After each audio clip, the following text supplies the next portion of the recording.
एक गांव में सपना नाम की एक लड़की रहती थी। वो देखने में बहुत ही काली थी। इस वजह से गांव के सभी लोग उसे काली बंदरिया कहकर चढ़ाया करते थे। सपना की एक छोटी बहन भी थी जिसका नाम रानी था। वो देखने में बहुत ही ज़्यादा सुंदर थी। उसे अपनी सुंदरता पर बहुत ज़्यादा घमंड था और वो भी सपना को इसके रंग और रूप की वजह से उसका मजाक उड़ाया करती थी। फिर एक दिन उसकी माँ कहती है, मैं मार्केट जा रही हूँ, बताओ मैं तुम दोनों के लिए कौन से रंग का ड्रेस लेकर आऊँ। बताओ सपना, तुम्हें कौन से रंग का ड्रेस चाहिए। माँ, ये भी कोई पूछने वाली बात है। काली बंदरिया तो काले ही कपड़े पहनेगी। देखो ना माँ, रानी मेरा कैसे मजाक उड़ा रही है। रानी, अपनी बड़ी दीदी के बारे में ऐसा नहीं बोलते। चलो माफ़ी मांगो इनसे। जल्दी से दीदी से माफ़ी मांगो। माँ, मैंने क्या गलत बोला है? मैं नहीं मांगूंगी माफ़ी। बाहर भी लोग सपना का मजाक उड़ाने का कोई भी मौका नहीं छोड़ते थे। सपना को जानवरों से बहुत ज़्यादा प्यार था। ऐसे ही एक दिन सपना सुबह सुबह जंगल घूमने गई। तभी उसने चिड़िया को घायल देखा।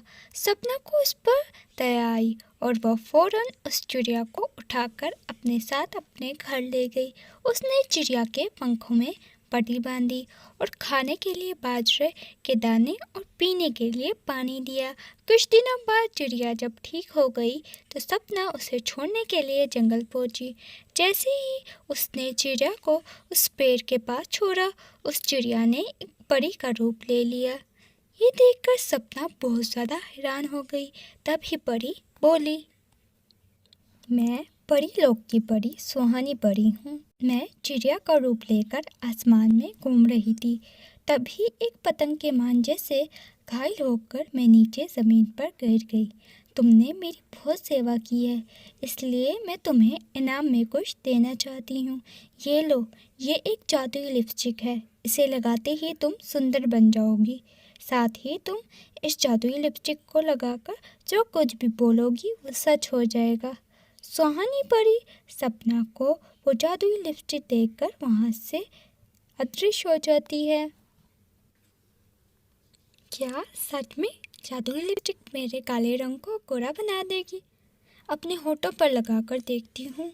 सपना ने जैसे ही वो लिपस्टिक अपने होठों पर लगाई, वो बहुत ही ज़्यादा सुंदर हो जाती है। अरे वाह, मैं तो सच में बहुत ज़्यादा सुंदर लगने लगी। अब देखती हूँ कौन मेरे रंग रूप का मजाक उड़ाता है। अब इस जादुई लिपस्टिक की मदद से गांव में जितने भी लोगों ने मेरा मजाक उड़ाया था, इनसे मैं बदला लूँगी।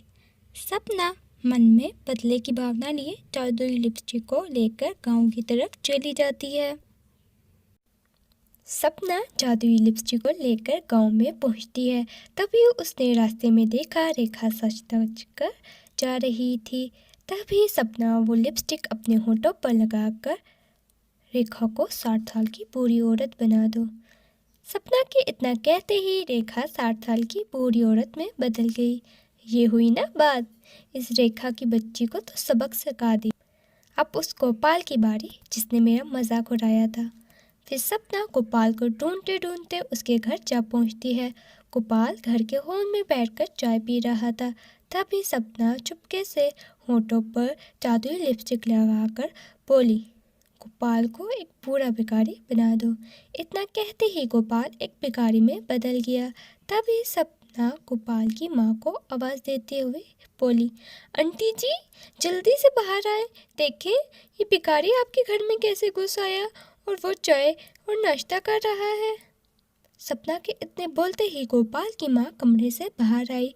अरे भिखारी, घर में कैसे घुस आया? चल निकल यहाँ। ऐसा कहते हुए गोपाल की माँ गोपाल को धक्के मारकर घर से बाहर निकाल देती है। देखकर सपना मन ही मन में बहुत ज़्यादा खुश होती है। गोपाल को तो सबक सिखा दिया। अब मेरी प्यारी बहन रानी की बारी है। सपना जब घर पहुंची, रानी कमरे में बैठी हुई थी। अरे आ गई, कहाँ की थी काली बंदरिया?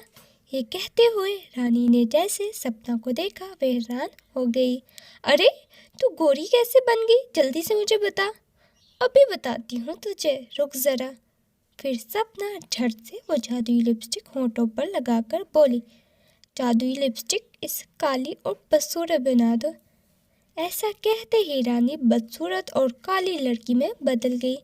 अरे, मेरे गोरे रंग को क्या हो गया? मैं काली कैसे हो गई? तरह जिन जिन लोगों ने सपना का मजाक बनाया था, वो एक एक कर सबसे बदला ले रही थी। एक दिन सुहानी परी ऊपर से गुजर रही थी, तभी उसने लोगों के रोने की आवाज़ सुनी। तो गांव वालों से उनके रोने का कारण पूछा। सब लोग क्यों रो रहे हो? कोई परेशानी है? सपना पता नहीं कहाँ से जादू टोना सीख कर आई है। उसने मेरे बेटे को भिखारी बना दिया और मेरी बेटी को एक बुढ़िया।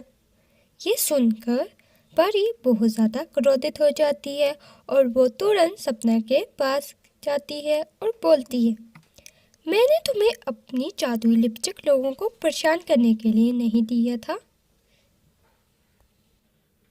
मैं जानती हूँ, लेकिन गांव वालों ने मेरा बहुत मजाक उड़ाया था, इसलिए मैंने उनके साथ ऐसा किया ताकि भविष्य में वो कभी किसी और के साथ ऐसा ना करें जैसा उन्होंने मेरे साथ किया था।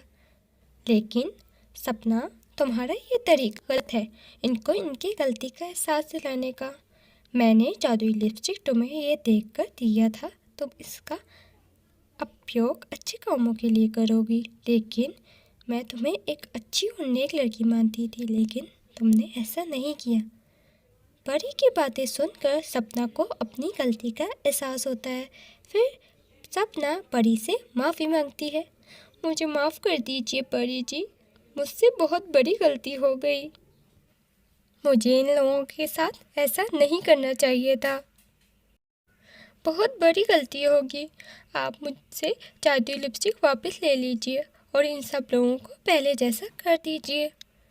परी अपनी जादुई लिपस्टिक लेते हुए बोली, तुम्हें अपनी गलती का एहसास हो गया है।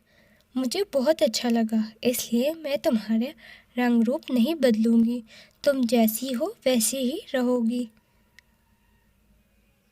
इसके बाद परी जादुई लिपस्टिक के जादू से इन सब को ठीक कर देती है और फिर वो सब सपना से माफ़ी मांगते हैं। इस तरह सब कुछ ठीक हो जाता है। वहीं सपना अपनी बहन रानी और माँ के साथ खुशी खुशी अपना जीवन व्यतीत करने लगती है। तो दोस्तों, कैसी लगी हमारी स्टोरी? अगर हमारी स्टोरी अच्छी लगी हो तो हमारे चैनल जुगनू हिंदी कहानियों को सब्सक्राइब करना मत भूलना और साथ में बेल आइकन भी दबा देना। तो मिलते हैं नई स्टोरी के साथ।